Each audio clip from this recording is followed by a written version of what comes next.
सीताराम जय श्री कृष्ण जय माताजी जय गोपालजी ठाकरजोड़ी जय जलारामजी जिनेन्द्र जय स्वामीनारायण महादेव हर हर हर महादेव केम छो મોજમાં તો વાંધો નહીં બાપુજી બિલકુલ મોજમાં રહેવાનું વાયકા છે અત્યારમાં 7 અને આજે સહપરિવાર એકદમ રેડી થઈ ગયું છે ક્યાંય જવાનું પણ નથી છતાં પણ રેડી થઈ ગયું છે કારણ કે સીએ બેન ની પહેલા તો હું જાગી ગયો હતો પણ એમને બેઠો હતો હૂતો હતો બેઠો નહોતો મીન્સ કારણ કે સિયા હું મેં કીધું હલીશ ને તો સિયા બેન જાગી જશે પણ સિયા બેન ને થોડીક વાર વેઇટ કર્યા પછી આપણે પથારીમાંથી બહાર તો નીકળવું પડે જવું હોય એટલે ઓફિસે તો નીકળે એવા ભેગા સિયાબેન પણ જાગી ગયા તો એના મમ્માઈ જાગી ગયા તો બસ ત્રણેય નાહી ધોઈને ફ્રેશ થઈને બેસી ગયા છે રસોડામાં સિયાબેનને નાસ્તો કરાવવા માટે ને આપણો ચા ઓલરેડી અહીંયા મુકાઈ ગયો છે જો કે અહીંયા અને અહીંયા એમના મમ્માને હવે પૂછીએ આપણે શું કે તારો હાથ પાટો લગાવ્યા પછી થોડોક ફરક છે આવી રીતના તને સતત 3 થી 4 પાટા કરવાના કીધા છે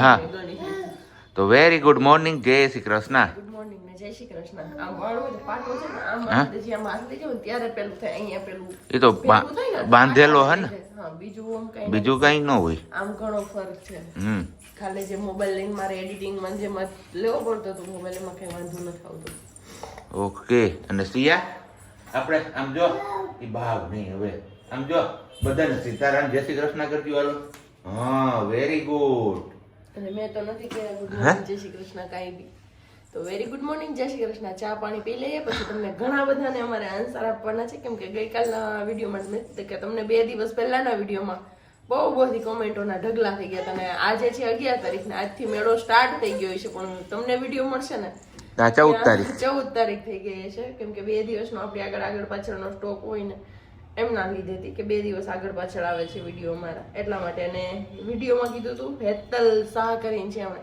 કે મને ગુડ લક કહેજો પણ સોરી તમને ગઈકાલના વિડીયોમાં ગુડ લક ન કહી શકીએ કેમ કે એમાં તમને ગુડ લક કહેવા છે અમારો વિડીયો 2 દિવસ પાછળ આવે એટલે અમે જે દિવસે તમને ગુડ લક કહીએ છીએ એ વિડીયો તમને 14 તારીખે મળશે તમારે 11 તારીખે ગુડ લક જોઈએ છે તો અમારો ગુડ લક તમારી સાથે છે યસ હા દીકરા શું ભૂવા તો ફિનિશ થઈ ગયું બાપા માંથી કુકુ આવે હમણાં તો બસ હમણાં આન્સર કરી પણ પહેલા અમે ચા પાણી ને નાસ્તો ને બધું કરી લઈએ પછી આપણે મળીએ જો તમે ઈસીયા બેન છે ને ત્યાં દ્રાક્ષ મૂકી ને દ્રાક્ષ લેવા હાટવું પગ એટલા ઊંચા કરે કે મને અંબાઈ જાય જોઈ હે ને બાકી ઊંચી થઈને જો હે છાનું મનું કરવું પડે નહીતર અમારે પાછું એને બંધ થઈ જાય કેમેરા સામે જો ખબર પડી ગઈ ને જો હવે કાંઈ નખરા નહીં થઈ ખબર પડી ગઈ ને કે પપ્પા આમ શૂટ કરે છે એટલે હે સિંહ ત્યાં શું હતું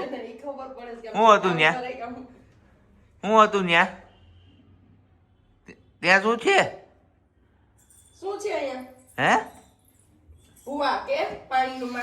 અત્યારમાં લ્યો ફ્રી થઈ ગયા વાગ્યા કેટલા 7:20 હવે સિયાબેન ને રમાડવાની ડ્યુટી ચાલુ આપણે જ્યાં સુધી ઘરે છીએ ત્યાં સુધી બાકી આખો દિવસ એમના મમ્માની બરાબર ને ને કમેન્ટ્સ ના હમણાં આપણે ચા પાણી નાસ્તા કરતા હતા ત્યારે કહેતી હતી કે ઢગલા છે રિપ્લાય આપવાના છે તો 1 by 1 આપણે હવે કમેન્ટ્સ રીડ કરતા જઈએ અને તમને લોકોને આન્સર આપતા જઈએ તો સૌથી પહેલી કમેન્ટ વાલી મને યાદ છે ઓકે તો કાંઈ વાંધો નહીં એવું કરો બીજું શું ને બાકી મારો દીકરો જો ગિફ્ટ લઈને વર્ગો આ ડબલામાંથી ઓલા ડબલામાંથી આ ડબલામાં કા મારી જિંદગી વાલી જિંદગી વાલી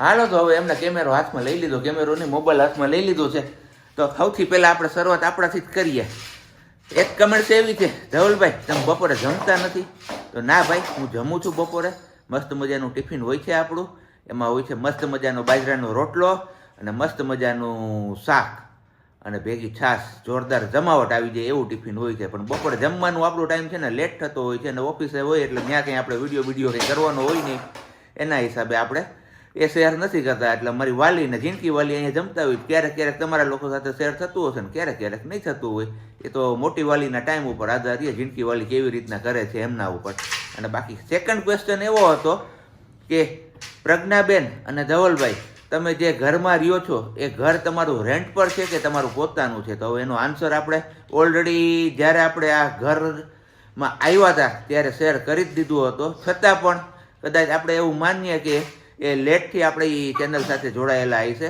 એટલે આપણે એમને આન્સર કરીએ છીએ તો એમનો આન્સર છે ને મને વાલી આપશે. એનું આઈડી નું છે કૃષ્ણા પરમાર. તો કૃષ્ણા દીદી, આ અમારું રેન્ટ પરનું નહીં પણ અમારું ઘર ખુદનું પોતાનું ઘર છે, રેન્ટ પર નથી રહેતા, અમારા પોતાના ઘરમાં રહીએ છીએ. પણ પેલું કહીએ ને આપણે કે લોન પર કરેલું છે, એટલે હપ્તા ભરીએ ને મજા પણ ભાડું ભરવું ને એમ ના કરતા સારું છે. ભગવાને ઘણા વર્ષો પછી આ ખુશી પણ અમને આપી હતી કે અમે પોતાનું ઘર અમારી જાત મહેનતે બનાવી શક્યા હતા, અત્યારે એમાં રહીએ છીએ. અને બીજો આન્સર એવો છે કે ક્વેશ્ચન કે સિયા બેબી નું કપાળ ઊંચું છે ને તેથી તે ખૂબ લકી છે. તો હા મે બી હોઈ શકે. એમાં આપણે તમને અગાઉ પણ કીધું હતું કે એમાં આપણે જાજા નહીં ઉતરીએ ઊંડા, અને એટલા ઊંડા નહીં પડીએ. અને પછીની કમેન્ટ્સ છે સ્ટ્રોબેરીના જામની રેસીપી. તો હા, જો રેસીપી શેર નહોતી કરી શકી પણ બોલી નહીં કે તમે આપી દેજો તો કઈ વાંધો નહીં, ચાલો બોલીને આપી દે. તો સ્ટ્રોબેરીના જામમાં આપણે સ્ટ્રોબેરી લેવાની છે, સારી સારી એવી ડાઘવાળીને વેલા કરી દેવાની, પછી ધોઈ અને એનું નાનું કટિંગ કરી નાખવાનું. એટલે કે આટલી એટલી તો સ્ટ્રોબેરી હોય એટલે ડાયરેક્ટ કટ જ કરવાનું. આપણે ટામેટાનું પેલું સલાડમાં કેવી રીતે કાપીએ રાઉન્ડ સાઈડમાં આખા મોટા ચક્કર જ, એવી રીતના ચક્કર કાપી નાખવાના. પછી સીધા આપણે લોયું હોય કોઈ પણ પેન, એમાં 3 લેયર હોય તો વધારે સારું. યસ, જેમ જાડું હોય એમ વધારે હેલું પડે. એમાં સ્ટ્રોબેરી નાખી દેવાની, અને ખટાશ સ્ટ્રોબેરીની હોય ને એ મુજબ આપણે એમાં ખાંડ એડ કરવાની, અને પછી બસ એમને હલાવવાનું છે. પછી જ્યારે એમ થાય ને કે બનવા આવે છે ત્યારે 2 થી 3 ટીપા ખાલી આપણે કહીએ ને લીંબુનો રસ એડ કરવાનો. ખટાશ તો હોય જ પણ પ્રિઝર્વેટિવનું કામ કરે કે જેનાથી જામ છે ને લોંગ ટાઈમ સુધી સારો રહે, એટલા માટે. તો બસ બની ગયો સ્ટ્રોબેરીનો જામ. તમે જેમ જેમ એ સ્ટ્રોબેરીને હલાવતા જશો ને ખાંડ નાખીને, એમ એમ એ સ્ટ્રોબેરી છે ને ઓટોમેટિક પીગળતી જશે. જેમ આપણે મીણ કેમ પીગળવા મૂકવું હોય ચૂલા પર ને પીગળતું જાય, એવી જ રીતે ખાંડમાં આખી મેલ્ટ થતી જશે ને એકદમ ભીનું થઈ જશે. અને પછી એને થોડી વાર હલાવશો એટલે પાછું મનસે થીક થવા. ખાંડ પાણીનો ભાગ સ્ટ્રોબેરીનો હોય એ શોષાતો જશે એટલે ઠીક થતું જશે. અને પછી જોવું હોય ને કે પરફેક્ટ જામ બની ગયો છે તો ડીશ કે એવું કંઈ પણ લઈ અને એમાં થોડો એટલો જામ નાખી અને પછી ડીશને આવી રીતે આમ ક્રોસ કરવાની. જ્યાં ધારો કે આની ઉપર જામ નાખ્યો છે તો આને આવી રીતે આમ ક્રોસ કરવાની, જામ નીચે ન આવે એટલે આપણો જામ પરફેક્ટ છે. પછીની કમેન્ટ્સ ઓકે. શું હાલો ભાઈ અહીંયા આપો એમને, એનું રમકડા જ્યાં બાજુ જાય એ બાજુ પોતે વહી જાય, ને બાકીના રમકડા આપણે એમને સપ્લાય કરવાના. ટ્રાઉઝર વાળો છે તો એ તો મેં આન્સર આપી દીધો છે આમની પહેલા પણ, કે એમને કોમેન્ટ થ્રુ જ આન્સર આપ્યો હતો કે ટી શર્ટ છે ધ ફ્લો, માંગનાથમાં ધ ફ્લો કરીને શોપ છે ત્યાંથી લીધા હતા, અને ટ્રાઉઝર જે પહેરું છું એ પેન્ટાલુન્સના છે. એ જો ભાઈ હાલો. અને બીજું છે નેહા દવે કરીને, હા એનો જ આ ટી શર્ટ ટ્રાઉઝર વાળો હતો. અને હવે છે આસાબા, એમની કોમેન્ટ છે કે ઢોસાની લોઢી છે કેટલા કિલોની છે, તો એમને ખબર નથી કેમ કે એ ઢોસાની લોઢી પણ અમને કોઈની દેન છે, કલ્પેશભાઈ જીવાણી એન્ડ ફેમિલી, કેમ કે એ લોકોએ ત્યાંથી સુરતથી અમારા માટે મોકલાવી સ્પેશિયલી. કારણ કે એ જ્યારે પણ ઢોસા બનાવતા ને ત્યારે એમનો વિડીયો કોલ આવતો અને બતાવતા કે જો ધવલભાઈ ખખડે તો જ પૈસા પાછા, હું એવું કંઈક કહેતા. એટલે કીધું તો આપણે પણ એ જ લોઢી જોઈએ છે. તો કલ્પેશભાઈ અને એમને ત્યાંથી મહેનત કરીને આપણા માટે ત્યાંથી સુરતથી મોકલાવેલી છે. એટલે કેટલા કિલોની છે એ તો ખ્યાલ નથી, પણ જો કલ્પેશભાઈને એ લોકો તમે વિડીયો જોતા હોય તો નીચે કમેન્ટ્સમાં કરી દેજો, તમને યાદ હોય કે આ ઢોસાની લોઢી કેટલા કિલોની છે. અને તમે લોકો જેમને ક્વેશ્ચન પૂછ્યો છે એ કમેન્ટ સેક્શનમાં કમેન્ટ રેડ કરી લેજો. યસ. અને હવે કે છે સોનલ શાહ કરીને કે હવે તમારા ઘરે સિયાના લીધે યુટ્યુબ બટન પણ જલ્દી આવશે. તો હા બસ હવે ખાલી 1000 સબસ્ક્રાઇબર બાકી છે, પછી જેની અમે વર્ષોથી કહીને રાહ જોતા હતા કે જે તપસ્યા કરતા હતા ને એ તપસ્યા અમારી ફળશે. હવે ખાલી 1000 સબસ્ક્રાઇબર અમે દૂર છીએ, અને એ ટાર્ગેટ બહુ જલ્દી પૂરો થઈ જશે, કેમ કે લોંગ વિડીયોના કારણે એ બેનિફિટ નહોતું મળતું અમને. બહુ બધો ટાઈમ જતો રહ્યો, અને થોડુંક ઇધર ઉધર પ્રોબ્લેમના લીધે ઘણું બધું ફેસ કર્યું, ઘણું બધું જતું કર્યું, ઘણું બધું પેલું કર્યું, જોયું ઘણું બધું, અને બધામાંથી છેલ્લે પાર પડીને ફાઇનલી હવે ખાલી 1000 સબસ્ક્રાઇબર છે. પણ જ્યારથી આ શોર્ટ્સ વિડીયો નાખવાનું ચાલુ કર્યું છે ને ત્યારથી એ બેનિફિટ અમને વધારે મળ્યો છે, અને સબસ્ક્રાઇબર પણ અમારા ઘાયા વધે છે. તો હવે જલ્દીથી 1 લાખ થશે. અને વ્યૂમાં જોઈએ તો બધાને એ જ રીતે છે, જેના 3-4 લાખ સબસ્ક્રાઇબર છે એમને 25-30 હજાર વિડીયો જાય તો અમારો તો હજી લાખ પણ નથી. તો અમને એમ છે કે હાલો બધાને જાય છે જ આપણું હાલે છે, તો કાંઈ ચાલવા દો. અને તમે બધા જે પ્રેમને સપોર્ટ આપો છો એ બધા તમારા બધાનો દિલથી થેન્ક યુ સો મચ. અને જો તમે હજુ સુધી કોઈ ચેનલ સબસ્ક્રાઇબ ન કરી હોય ને તો ફટાફટથી ચેનલ સબસ્ક્રાઇબ કરી દો, અને સાઈડમાં આપેલું બેલ આઇકન પ્રેસ કરી દો, જેથી અમારા બધા વિડીયોના નોટિફિકેશન મળે તમને. નહીતર ઘણા ફરિયાદ કરે છે કે તમે વિડીયો નાખવાનું બંધ કરી દીધું છે. નહીં, અમારો ડેઈલી વ્લોગ બપોરે 1 વાગે આવી જ જાય છે. હાલો ત્યારે ઓફિસ થી ભૂઈ ગયા ઘરે અને જવાનું છે આપણે સીધ જવાનું છે ગામમાં.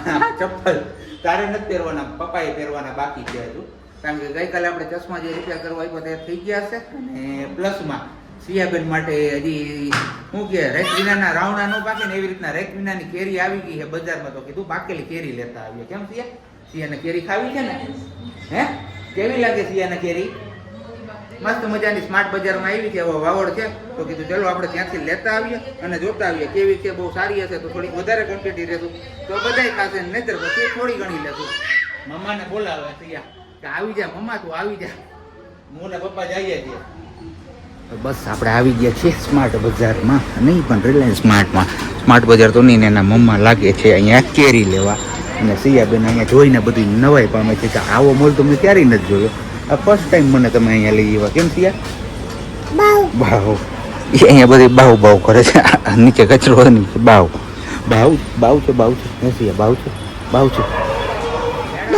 બરોબર નો જામી ચૂક્યો છે. ગામમાં ગયા તો ટ્રાફિક હા બાપલિયા. કીધું આમાં ગાડી હમણાં 5 દિવસ તો હાવ શાંતિ જ રાખવાની, આપવી જ ના જોઈએ એવું થઈ જાય. હાલીને ક્યાંય જવું તો જઈ આવવાનું અને બાકી ઘરે બેઠું રહેવાનું. 5 દિવસ મેળાના પૂરા થઈને પછી આપણે નીકળે બહાર. અત્યારે કમ્પલસરીમાં હતું એટલે આપણે ગયા હતા, કારણ કે આપણા જે ચશ્મા હતા તૂટી ગયા હતા તો એમાં કાચ નખાવાના હતા. કાચ નખાઈ એવા ગઈકાલે આપી આવ્યા, આજે લઈ આવ્યા. અને બાકી થોડું ઘણી શોપિંગ હતી આ કરવાની, એ શોપિંગ કરતા એવા સ્માર્ટ બજારમાં. સ્માર્ટ નહીં, રિલાયન્સમાંથી કા સ્માર્ટ બજાર જ ધરાર યાદ આવી જાય. બાકી એમાં જો આ 49 ના 3 ડબલા ના 49 ના 2 ડબલા, આવા ડબલા ડુબલ્યું હાયરા રાખીએ. કારણ કે સિયાબેન નો નાસ્તો બહાર જઈએ ત્યારે ભરવામાં ડબલા જેટલા હોય એટલા ઘટે છે. તો કીધું હાલો લઈ આવે ભેગા થઈ. અને અત્યારે આપણે કઈ ખાવું નથી, બપોરે લગ્નમાં ગયા હતા એટલે ફૂલ પેટ જમી લીધું હતું. અત્યારે હજી ઓઈગરું નથી એટલે કીધું આપણે રજા રાખીએ, મુલતવી રાખીએ. અને બાકી એમના મમ્મા જીએ ટીએ જાય ભાઈએ ભેગો સીએ છે, પણ પેલા સિયાબેન નું ખવાઈ જાય પછી, કારણ કે કોડવર્ડ વાપરવો પડે. નહીં ને જો અમે અત્યારે બોલી જઈએ ને બેનબા સાંભળી જાય તો પછી તાંડવ થાય અમારે, શિવ તાંડવ.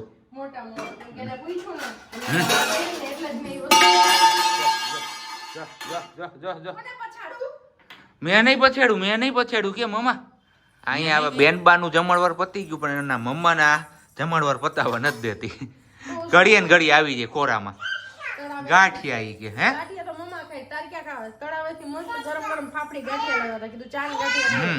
બેનબાને રોટલી બનાવીને ખવડાવી લીધી. હવે આપણો વારો આવ્યો પણ આપણે ખાવા છે ના દે, છાશ દે, ઓલું દે બધું દે. જો એ તોડી નાખ્યું તે, જો તોડી નાખ્યું. ઈ સન્માઈકો જો અહીંયાથી, હા અહીંયાથી હવે બતાવે હે કાંઈથી તોડ્યો મેં. ચોટાડી દેવું. ત્યાં પાણી હેઠશે ને ત્યાં પગ જૂટું કમાને ક્યાંકથી તો પછી ત્યાંથી હળશે લાકડું. પાણી કરતા ખરાબ લાગે, દેખાય કેવું મોટું બધું. આને જોર કરીને તાકાત લગાડીને ઉખેડ્યું છે. મમ્મી જેવી છે ને એમાં કઈ ઘટે નહીં તાકાત. એ હો છાસ દ્યો. છાસ